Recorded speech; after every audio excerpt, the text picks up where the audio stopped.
रविवार की सुबह के 7 बजे विनायक भवन में अलग ही भागदौड़ चल रही थी।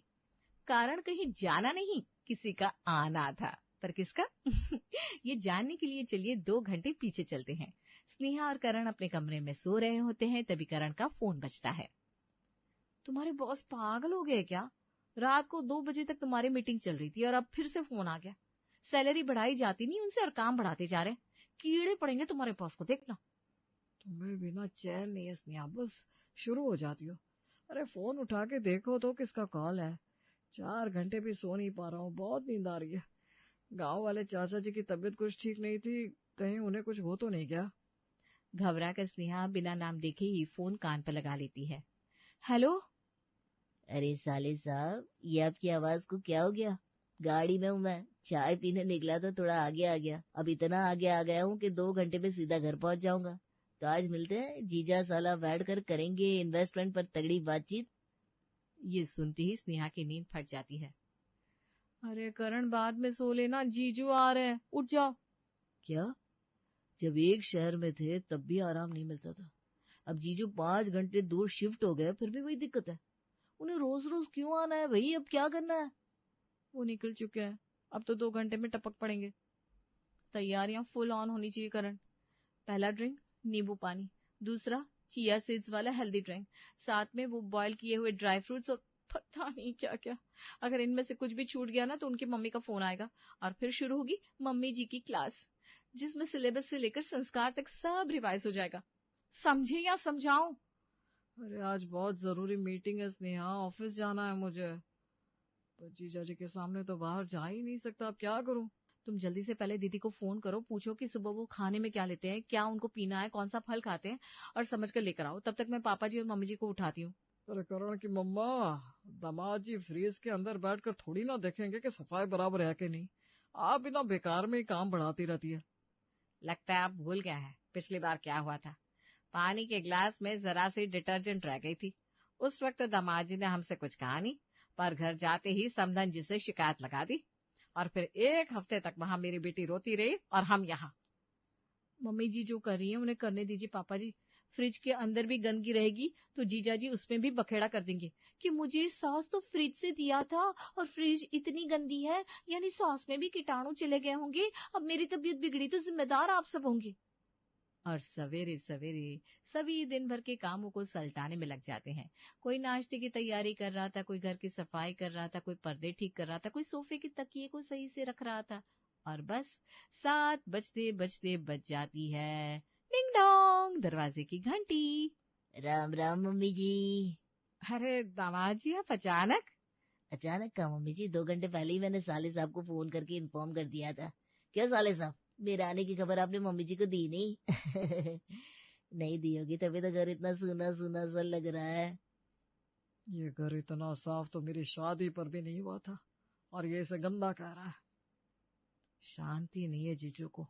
पिछली बार जब कह दिया था मम्मी को बता दिया है, तो इस बात पर कलेश कर दिया कि बताने के बाद घर की हालत है।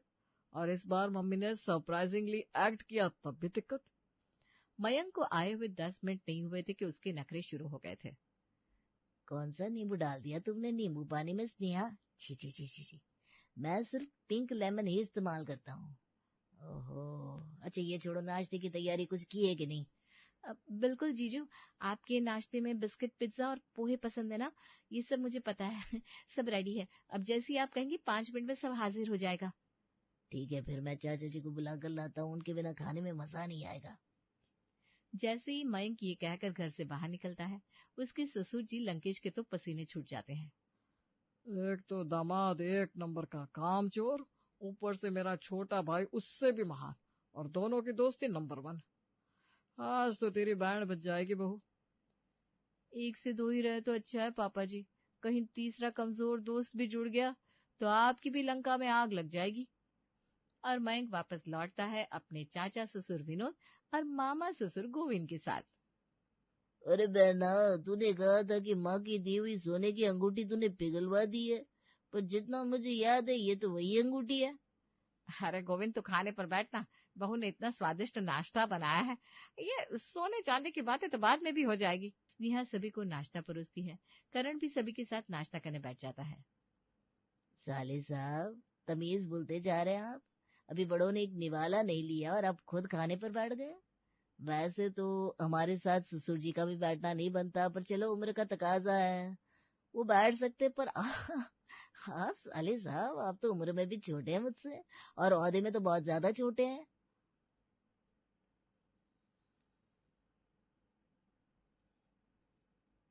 धीरे बोले गोविंद बेटा, यहाँ मैं ही एक साला हूँ। सॉरी जीजा जी, वो मैंने सोचा आप लोगों को अकेला फील ना हो, इसलिए बस कंपनी देने बैठ गया।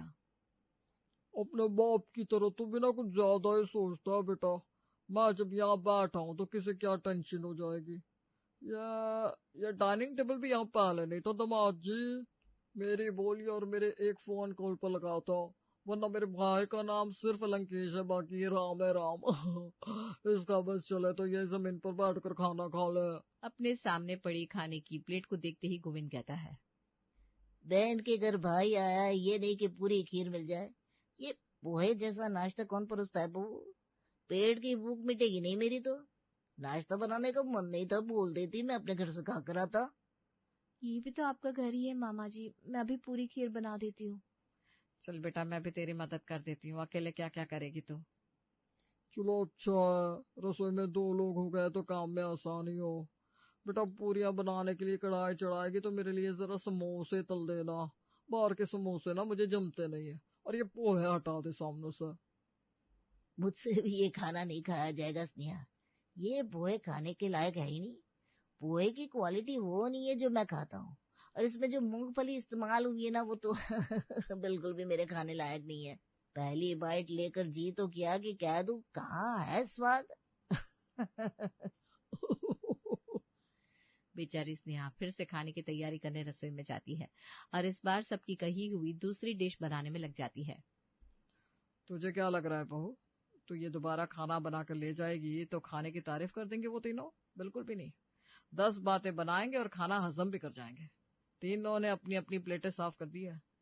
तभी रसोई में भागता हुआ करण आता है। अरे यार कुछ करो स्नेहा, मुझे ऑफिस जाना है। तभी हॉल से आवाज आती है, अरे साले साहब, कहाँ रह गए आप? सही वक्त पर गायब होने की बड़ी बुरी आदत है आपको। आइए, पत्तियां बढ़ रही है।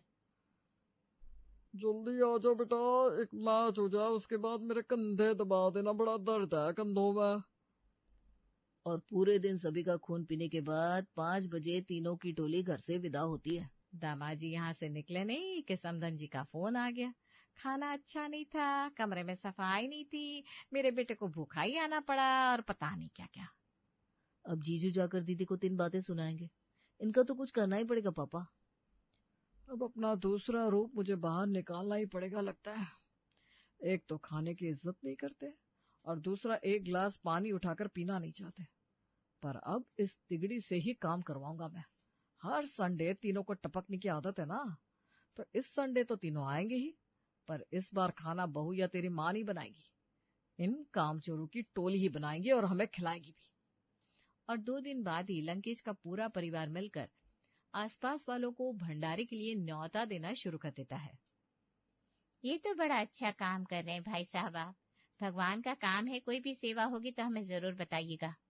बिल्कुल बिल्कुल, मैं तो आपको मौका जरूर देता, पर इस बार भगवान ने हमें ही पुण्य कमाने का मौका नहीं दिया। वो क्या है ना, प्रसाद बनाने का सारा जिम्मा मेरे दामाद, मेरे छोटे भाई और मेरे साले साहब ने ले रखा है। अब फिर भी कोई जरूरत पड़ी तो मैं आपको जरूर याद करूंगा। आसपास वाले दोस्त, सहेलियां और सभी जान पहचान वालों को न्योता देने के बाद पूरा परिवार एक साथ बैठता है। सभी को न्योता तो दे दिया, पर अब सारा काम गोविंद, विनोद और दामाद जी से करवाएंगे कैसे?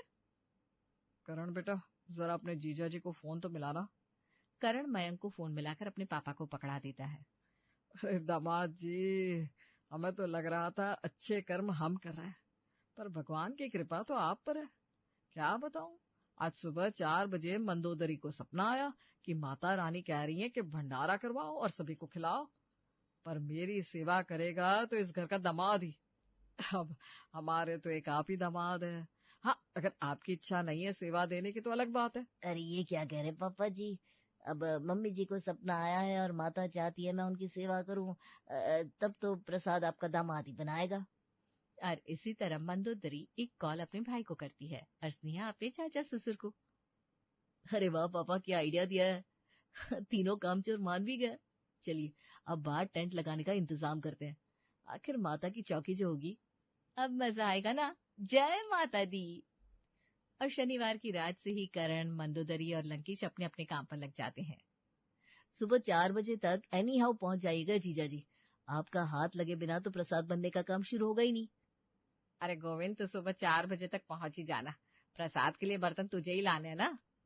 हाँ भैया, फिक्र मत कीजिए, माता ने बुलाया है, देर विनोद करेगा नहीं। और अगले सुबह 4 बजे तीनों की तिगड़ी विनायक भवन के दरवाजे पर पहुंच जाती है। अरे कोई मदद करने के लिए भी नहीं है क्या? इतने भारी बर्तन है। अरे जरा हाथ तो लगा विनोद। मुझे लगा पता नहीं किस क्वालिटी का राशन सब यूज करेंगे, तो मैं राशन लेकर आया हूँ, पर गाड़ी से राशन उतारूं कैसे?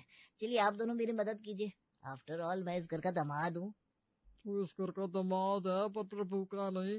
माता की कृपा चाहिए तो दिल खोल कर मेहनत तो करनी पड़ेगी। और लंकेश के वो तीनों रिश्तेदार जो कभी एक तिनका भी नहीं उठाते थे, आज भारी भारी बर्तन, आटे की भारी गोनियां, आलू की बोरी उठाकर पंडाल में रख रहे थे। तभी स्नेहा पानी लेकर बाहर आती है। थैंक गॉड स्नेहा तुम आ गई। या तो फैन भी नहीं है, पानी की बड़ी जरूरत थी हमें। अरे नहीं नहीं जीजा जी, आप तीनों प्रसाद बनाने वाले हैं, बिना खाए पिए ही प्रसाद बनाना होगा। और नहा कर आए कि नहीं आप तीनों? नहीं नहाए तो जाकर एक बार नहा लीजिए। तो पहले मैं नहा लेता हूँ, बाथरूम क्लीन तो होगा ना? अरे जीजा जी, आप भी क्या बात कर रहे हैं? पूजा का काम करना है, आप बाथरूम में पैर कैसे रख देंगे? खुले में ही नहाना होगा आपको। पास में ना एक हैंडपंप है, उससे पानी भर के लाना होगा और बाहर नहाना होगा। नहीं तो छत पर भी नहा सकते हैं। ओहो, इतना कुछ करना होगा? एक एक करके तीनों एक एक बाल्टी पानी लेकर आते हैं और नहाने की प्रक्रिया शुरू करते हैं। फिर सुलग जाती है भट्टी। अरे गोविंद, कैसा काम कर रहा है तू? भट्टी में तो सही से ताप ही नहीं है, पूरियां कैसे छनेंगी, हलवा कैसे बनेगा, सब्जी कैसे सीजेगी? सब्जी तो तब सीजेगी ना भाभी जब आलू उबलेंगे। आलू उबालने भी चढ़ाया नहीं है, सब कितनी देर में करेंगे आप तीनों? अगर माता रानी ने सपना ना दिया होता तो मैं अब तक तो काम में भी लग चुकी होती। अंदर भी बहुत काम है आंटी जी, आप अंदर चलिए ना। भक्तों के लिए चेयर लगानी है, उनके लिए डिस्पोजल प्लेट, कटोरियां, ग्लासेस लाने हैं। चलिए चलिए। और सारा काम विनोद, गोविंद और मयंक पर छोड़कर सभी अंदर चले जाते हैं। मुझे तो लगा था कोई छोटा सा भंडारा कर रहे होंगे भैया, पर इन्होंने तो 150 लोगों की लिस्ट दे दी। अब इतना सारा आटा गूंथूंगा कैसे मैं? अरे इतने आलू के छिलते छिलते ही लगता है रात हो जाएगी। बहुत ज्यादा काम नहीं दे दिया इन सब ने हमें। इतने पसीने आ रहे, लग रहा है नहाने के बाद शरीर पोछा ही नहीं मैंने। ये खाना वाना बनाना बड़ी मेहनत का काम है भाई। इसीलिए जैसा भी खाना सामने परोसा जाए उसे खा लेना चाहिए मामा जी। वैसे जीजा जी, आटा बड़ा सूखा सूखा सा लग रहा है, इसमें और पानी डालिए ना। और हाँ, मैं ये याद दिलाने आई थी कि भंडारा आज शाम को ही है, कल नहीं, तो हाथ जल्दी जल्दी चलाइएगा। हाँ, अरे पर हम 3 लोग 150 लोगों का खाना कैसे बनाएंगे स्नेहा? मुझे तो लग रहा है 1.5 लोगों का खाना भी नहीं बना पाऊंगा मैं। मतलब कोशिश पूरी कर रहे हैं, पर हमारी हालत तो देख रही हो। अगर कोई और भी सेवा में हाथ बटाना चाहता हो तो कुछ लोगों को मदद के लिए भेज दो ना। भेजती हूँ ना जीजा जी। वैसे ऐसी ही गर्मी में रसोई में मैं भी आप सभी के लिए खाना बनाकर आपको परोसती थी, जिससे आप खराब कहकर वापस ले जाने को कह देते थे। खैर कोई बात नहीं। मोहल्ले की कुछ औरतें भी प्रसाद बनाने में हाथ बटाने आ जाती है। ये सब्जी बनाना कितना मुश्किल का काम है, नमक मसाला बराबर नहीं हुआ तो स्वाद बेकार हो जाएगा। और ये पूरी गोल गोल बनाना तो उससे भी मुश्किल है विनोद। और ये हलवा बनाना क्या आसान है? हाथ तो लग रहे नीचे गिर जाएंगे मेरे। और ऐसे कई काम औरतें रोजमर्रा की जिंदगी में 8 से 10 घंटा करती है। वैसे राशन जरा कम पड़ गया है, आप जाइए दामाद जी, अपने हिसाब से राशन ऑर्डर कर दीजिए, वरना क्वालिटी ऊपर नीचे हो जाएगी और फिर आप खाना नहीं चाहेंगे। हो जाए ऊपर नीचे, बस किसी तरह भंडारे का प्रसाद बन जाए। इतना देखने जाऊंगा फिर तो हो गया। और किसी तरह भंडारे के लिए पूरी, हलवा और सब्जी बन ही जाते हैं। माता को प्रसाद का भोग लगाने के बाद भक्त भंडारे के लिए बैठना शुरू करते हैं। हाश, अब जाकर फ्री हुआ मैं। ऐसे कैसे दामाद जी, सबको कैसे पता चलेगा कि इतनी मेहनत आपने की है? आपको अपने हाथों से सभी को भंडारे की पूरियां परोसनी पड़ेगी। मयंक के हाथों में आती है पूरियों की परात, विनोद के हाथ में सब्जी का भगोना और गोविंद के हाथ आती है हलवे की देगची। यहाँ से वहां लंबी लाइन में चल चल कर तीनों सभी भक्तों को भंडारे का खाना परोसते हैं।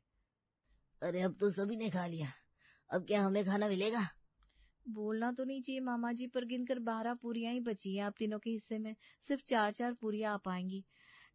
सब्जी और हलवा सच में बड़े स्वादिष्ट थे। जीजा जी तो सिर्फ पूरियां खाएंगे नहीं, और तुम्हारे हाथ का खाना भी उनको पसंद नहीं आता। लगता है अब उन्हें अपने घर लौट कर ही खाना खाना पड़ेगा। 4 पूरियां मिलेगी ना भंडारे की, 4 पूरियां ही खा लूंगा मैं। काम कर करके बैंड बजी पड़ी है, कुछ भी दे दो मैं खा लूंगा। इतनी मेहनत के बाद जैसे ही मयंक, विनोद और गोविंद पूरी का पहला निवाला अपने जुबान पर रखते हैं, उनकी तो आंखें बड़ी बड़ी हो जाती है। बड़ी स्वादिष्ट, मजा आ गया। वही तो, ऐसा जायका तो रेस्टोरेंट के खाने में भी नहीं आता। एक तो माता का प्रसाद, ऊपर से हमारी मेहनत। पहले ये काम जरा मुश्किल लग रहा था, पर अब जब इतनी मेहनत के बाद ये 4 पूरियां मिली है तो मन को अलग ही सुकून मिल रहा है। कितनी खुशी से लोग हमारे हाथ से परोसे हुए खाने को खा रहे थे। आज तो बड़ा पुण्य कमाया हम तीनों ने। और तीनों महाशय जो हमेशा हर खाने में नुक्स निकालते थे, आज सिर्फ पूरियों को ही बड़े आनंद से खा रहे थे। हाथ में जायका तो बड़ा है आप तीनों के। अभी अगले ही महीने मेरी एनिवर्सरी है, मेरे पोते का जन्मदिन भी। तो क्या आप जरा आकर खाने में मदद कर देंगे दामाद जी? ये तो भगवान की बात थी, इसलिए मैंने सेवा दे दी है। मुझे पता है ससुर जी, आप चाह रहे थे कि हम तीनों की बैंड बज जाए, पर इतने दिनों बाद इतनी मेहनत करके ना बड़ा मजा आया, खास करके लोगों को खिलाकर। वैसे याद रहे ये फैसिलिटी सिर्फ भंडारों के लिए ओपन है। ये मत सोचिएगा कि इस बार मैंने पूरियां बना दी तो किसी बच्चे के बर्थडे में या किसी पड़ोसन की एनिवर्सरी पर भी पूरियां छान दूंगा। बिल्कुल नहीं, बिल्कुल नहीं। काम करूंगा तो सिर्फ भंडारे में। क्यों चाचा जी? अब हाँ हाँ, बिल्कुल बिल्कुल।